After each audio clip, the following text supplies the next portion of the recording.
Diwali, the festival of lights, has just gotten over.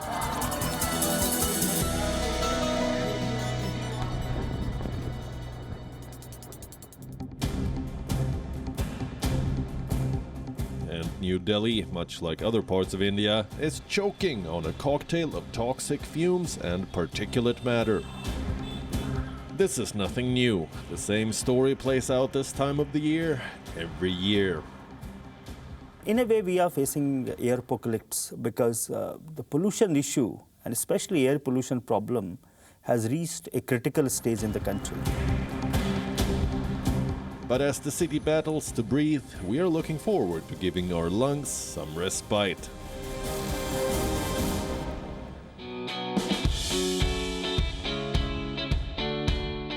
We're headed to an office that supposedly has the capital's healthiest working environment. Situated in the bustling commercial hub of Nehru Place, this building manufactures its own air.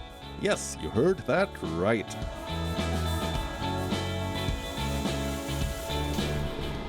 Hello. Hi, welcome to the Art of Business Center.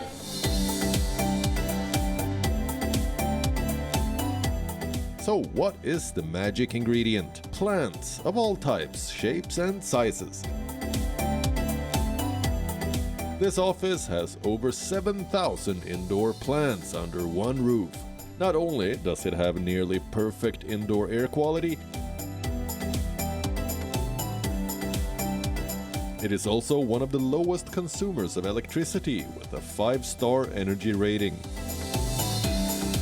We're meeting Kamal Mittal, the man who set up these solutions at the center, bit by bit, plant by plant, after years of struggling with Delhi's toxic air.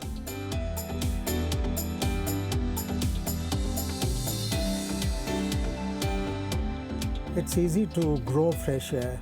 We have learned with 3 plants that you can grow all the fresh air you need. The 3 plants are areca palm, mother-in-law's tongue, and money plant. Sansevieria is a plant which converts CO2 into oxygen at night and also removes various VOCs, volatile chemicals. Areca palm is a good plant to convert CO2 into oxygen during the day, and money plant removes volatile chemicals, including all the various formaldehydes, benzene, and trichloroethylenes. So with these 3 plants, you can grow all the fresh air you need. The Powerpoor Business Center also has its own lab where samples can be studied and tests performed to make sure that the air remains pollution-free. The air comes into the building through the top floor. It runs through these plants before flowing into the floors below. After cleaning, the air comes down over the plants here and is sucked up from the ducts here and sent through ducts right down to the ground floor or on every floor. It's pushed into those areas from here. These plants are used for the final filtration. So when we wipe them once a week, there is still something coming out. That means whatever little bit is left, suppose the PM1s were say 6 or 7, then these plants are removing the last 1 or 2 to bring it further down. The total number of plants are over 7,000 right now. How many of those plants are installed in this space to deal with this part of the whole process? I think must be about 75% of them, 70% of them would be here. And what do you call this room? We call them the greenhouse. Adorning the walls of the ground floor are numerous awards PBC has won from around the world, including an impressive Platinum Award for making it to the list of the top 3 green buildings in the world. Apart from plants, the office is dotted with air quality monitors. As we can see, the measurement is in single digits, an impressive feat when it's more than 300 units outside. We wish filling our homes and offices with so many green plants was a feasible option for everyone. As per the NASA study, it requires nearly 6 to 7 plants per person, which are average grown inside the house potted plants, which can really have an impact in the indoor air quality. Unfortunately, with the urban settings that we live in and the kind of flats and the areas that we have, having 6 plants per person, depending on the size of family that you have, it becomes sometimes really, really challenging.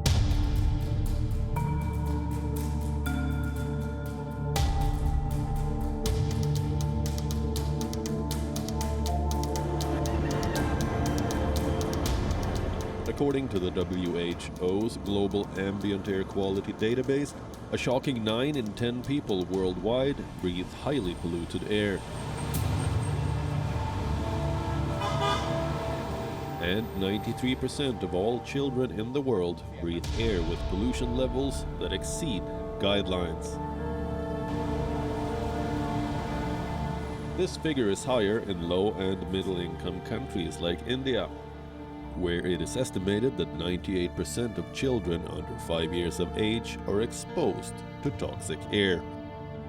Tragically, about 1 lakh children of the same age group die because of air pollution-related complications every single year. Why is this toxic air so damaging for our body? Let's hear from a medical professional. Air pollution means that the air is toxic. It contains certain kind of pollutants. Pollutants could be like in form of a particulate matter, which is known as PM, or it contains some toxic gases or other chemicals. When the pollutant enters into your airways, so first of all in the upper airways when it reaches, suppose inside your nasal cavities and your sinuses, it causes nasal stuffiness. So there is a lot of mucus secretions, your sinuses gets filled with mucus and the patient complains of stuffiness all over. And even the pollutants irritate your eyes, it causes blurring of vision, it causes irritation, watering of your eyes. Prolonged exposure of these pollutants can cause lung cancer. The person becomes more prone for heart attacks, causes development of asthma, COPD. And the most vulnerable population, I will say, will be the children and the elderly population. While the problem of air pollution is certainly not restricted to India alone, the situation is particularly grim here. 22 of the world's 30 worst cities for air pollution are in India, and Delhi is the world's most polluted capital. And we are once again heading into the worst time of the year for air pollution, winter, a season where the city's notoriously poor quality becomes even more toxic. You can look at 4 major sources of air pollution in the country. You have thermal power plant. In fact, we consume about 900 million tons of coal. So coal consumption and pollution from thermal power plant and industries will be a major source of air pollution. You have vehicular pollution, which is the second major source of air pollution. Then you have biomass burning, biomass and waste burning that you can club together. And we do burn a lot of stubble during the winter season, just post the harvest season. And we also burn solid waste. So that would be the third major source of emission. And the fourth would be what I call it as a natural source, which is dust. And large part of India is arid, semi-arid, or is desertification is happening in various parts of the country. So the fourth major source would be the natural dust that contributes to air pollution. The urban population of India has seen a rise from 17.1% in 1950 to a whopping 29.2% in 2015. A report published by UN speculates that India's urban population will overtake the rural population by the end of 2050. The swelling population has also resulted in a decrease in green spaces in cities and an increase in road traffic and vehicular emissions. A lot of cities are going through urbanization, which is causing a lot of constructions to go on, so therefore there is a lot of suspended dust. There's a huge amount of transport emissions that is coming due to the trucks and the heavy vehicles that are plying there. The lethal health effects of vehicular fumes are well known. Exhaust from on-road diesel vehicles is responsible for nearly half of the 181,000 premature deaths worldwide.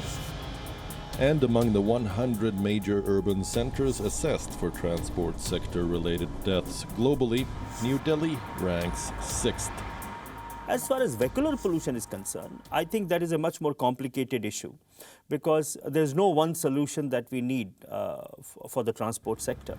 One, we need to reduce number of individual vehicles. You know, our vehicle ownership is about 10 or 15 per thousand population, whereas in the US it is about 800 per thousand population. So our vehicle ownership is still very low. If you add two-wheelers, then the vehicle ownership will go to about 100, 150. The point is we still have low individual vehicle ownership. But still, our roads are full and congestion is very high. We have to make sure that vehicle ownership does not increase. Individual vehicle ownership is controlled. For that, we will have to get the best public transport system, not only in our metro cities like Delhi, but also across the country. It is no surprise that governments across the world are pushing electric vehicles. The Indian government too has set ambitious targets to accelerate the adoption of electric vehicles. By 2023, it wants all three-wheelers to run on batteries. By 2025, the rule will be applicable to most two-wheelers. Incentives are also being offered to make car makers develop new EV models and manufacturing components such as lithium-ion batteries and electric motors. However, there are many roadblocks. So the electric vehicles will definitely reduce the air pollution in a city. Now, but if you look at the automobile pie or a vehicle pie in a city, the trucks or the heavy duty trucks which contribute about 5% of the entire vehicle pie contributes more than 60% of the transport emissions. If you go by this thumb rule, then obviously it makes sense to convert the buses or the trucks first to heavy duty vehicles first to electric vehicles, because then the impact on air pollution, which is the end objective of the entire exercise, will be achieved faster. And if you think you can escape air pollution by locking yourself inside your room, you're mistaken. Indoor air isn't that much cleaner. Ultimately, pollution outside will influence air quality inside, and the kind of air fuel you use to cook food inside will contribute to air pollution outside.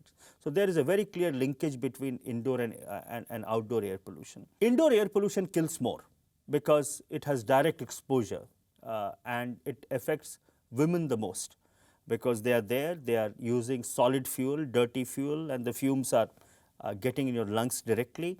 So indoor air pollution in terms of health impact is far more dangerous. When we talk about indoor air pollution, it starts from basic activities like making your bed, cooking, worshipping the god, putting an agarbatti or a diya. And the worst is when we have the monsoon season or seasons when we put the anti-mosquito repellents. All these put together, at times it has been found by various studies that the air pollution level within the indoors can be as bad as 6 to 8% from the outdoor. To make the situation more bearable, those who can afford it are spending millions on air purifiers. But do these devices really work? The sale of air purifier has increased in past 3 years, I think so. And I don't think so there is any harm in using air purifiers. So definitely the air purifiers, especially with the HEPA filters, it's actually good, especially for the children who are asthmatics or even all the patients who are asthmatics or have some kind of allergies. So it's very useful for them. So, are there any other measures to improve the air we breathe inside our homes? It is very important to have a very good ventilation system within the house. So where you are constantly adding fresh air to the house, number one. Number two is that I think in a lot of us, we have to understand that adding any kind of chemicals into the environment, within the indoor environment is definitely going to hamper our health at the end of the day. So whether it is a question of deodorants, whether it's a question of air fresheners, or whether it is the mosquito repellents that we add. Putting on an air conditioner and having these kind of chemicals adding to the air when we apply them can make it very, very detrimental. Nobody can stay cooped indoors 24/7. Confining ourselves and our children to a small indoor space for days on end is simply not practical. So what precautions can you take? Enter the face mask, an accessory ripe for the market in these polluted times. The continuous fall in the air quality index has led to a drastic surge in the sale of face masks across the country. And depending on the make, these do provide some temporary relief. I think they do. I'm not going to be a skeptical person here and say that do nothing and just inhale all the pollutants that is there. I think people have right to save their health. Similarly, masks are important. I mean to say, if you are moving out in the morning and if you are in a habit of taking a walk in the morning and air quality is really bad, I would recommend to have a mask, because it will reduce some amount of pollutants at least. Delhi-based Pratik Sharma grew up watching his mother battle asthma. So in 2015, when he was studying civil engineering at IIT Delhi, he thought of doing something that could help her. The idea of nasofilters came into my mind because my mother was initially suffering from asthma, and she is actually a severe asthmatic, and it was always there in my mind to produce something to relieve her problem. After many iterations, starting from a face mask, then moving on to other products which are there in international market, like a nose bud which goes inside your nostrils, this idea of nasofilters emerged. Team NanoClean has successfully developed 3 products now. The first one is NasoFilter. So NasoFilters is made up of using nanotechnology, where we are creating nanofibers. These are the patch which you can stick directly onto your nostrils, just like I'm wearing it right now, and it comes at a cost of just ₹10. At just 10 rupees a piece, this anti-pollution filter is affordable. It is meant for one-time use and can last a day. Another device made by the company is a pollution net that prevents any particulate matter from entering indoors. If you see this product, so there is one blackish layer which we have incorporated here just to give the entire structure the desired strength which is required. While on the other hand, which is slightly a whitish layer, this layer is for the water resistancy purpose and also to prevent UV rays. While in between both these layers, we have sandwiched our nanofiber layer, which is now preventing PM 2.5 and pollutants as well to enter into your homes. And the third one was launched in June this year. AC filters that promise to improve air quality within 10 minutes. When your AC is recirculating the air, it is also cleaning the air with our filter materials. Starting from 200 PM 2.5 and the pollution level, it can actually bring down the pollution level to 60 in just 10 to 15 minutes. Apart from selling their made in India products online, the young company is exporting them to 30 countries.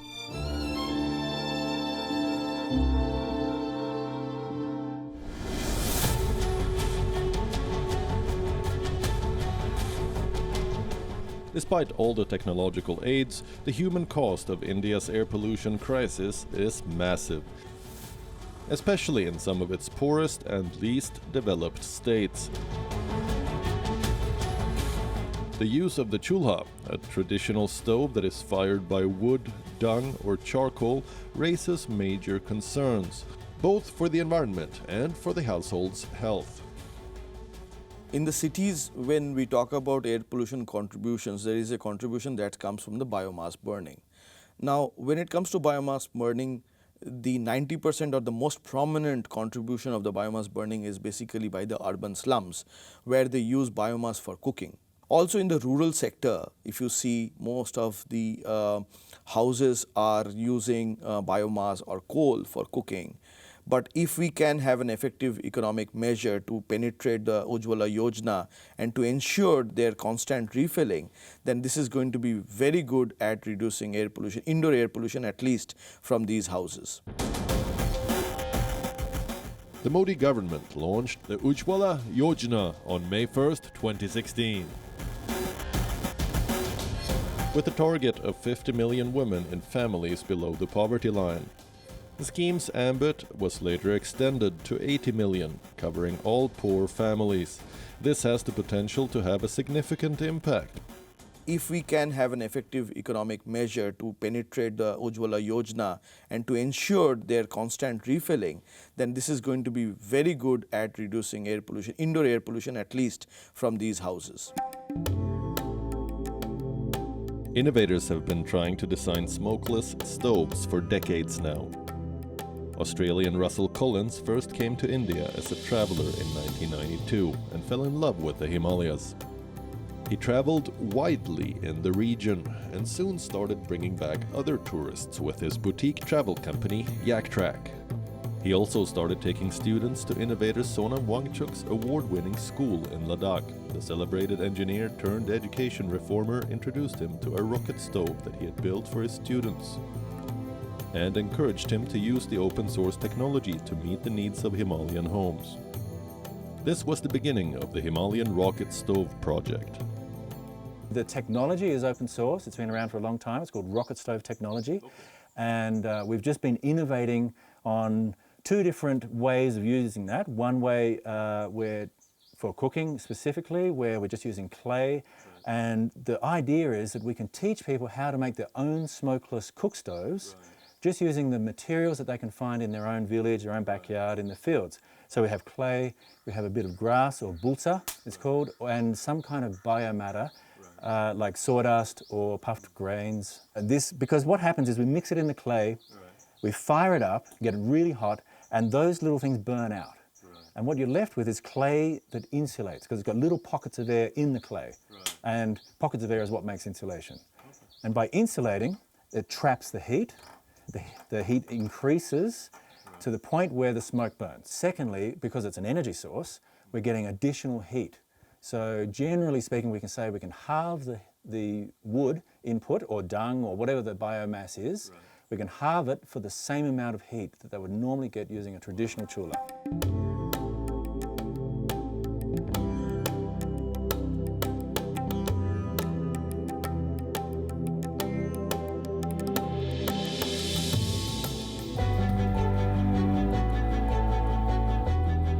Taking cognizance of the challenge, the Indian government launched the National Clean Air Program in January this year.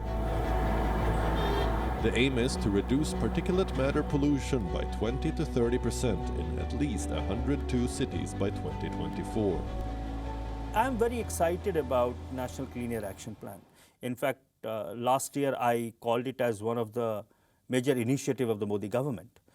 We have been talking about National Clean Air Action Plan for quite some time, but this government has taken the initiative to say that we need a nationwide action plan on clean air, which is an important recognition, because so far air pollution was only about Delhi. But the fact is that air pollution is no more about Delhi. It is in fact no more about northern India. It is about the entire country. The central government is also considering a pioneering initiative that could change pollution levels in major Indian cities like Delhi.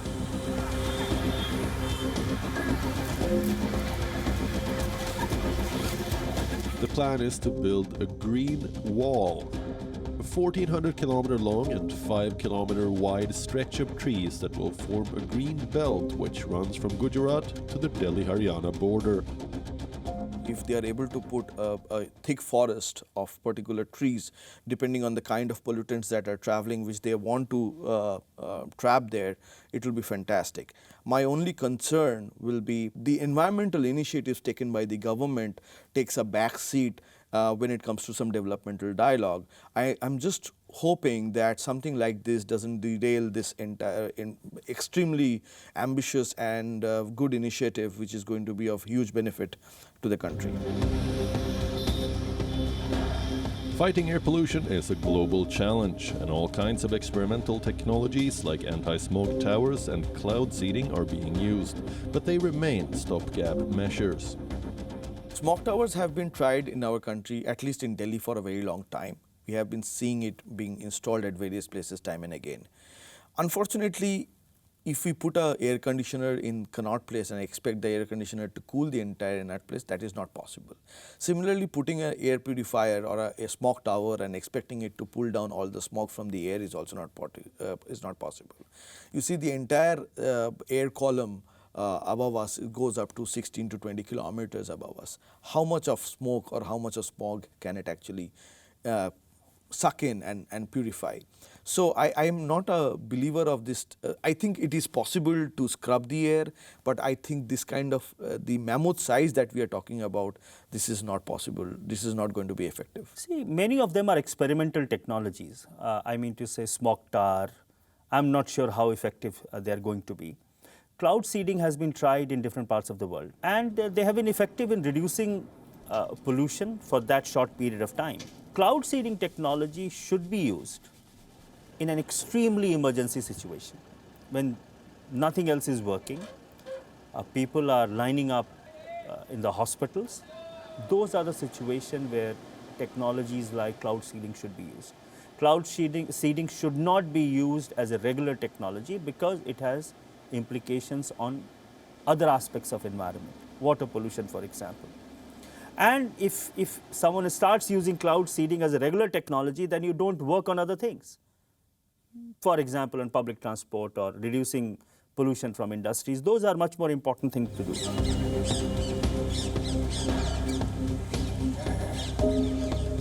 Clearly, the need of the hour is to take tough calls. All of us have the right to breathe clean air. And all of us have a role to play in tackling India's airpocalypse.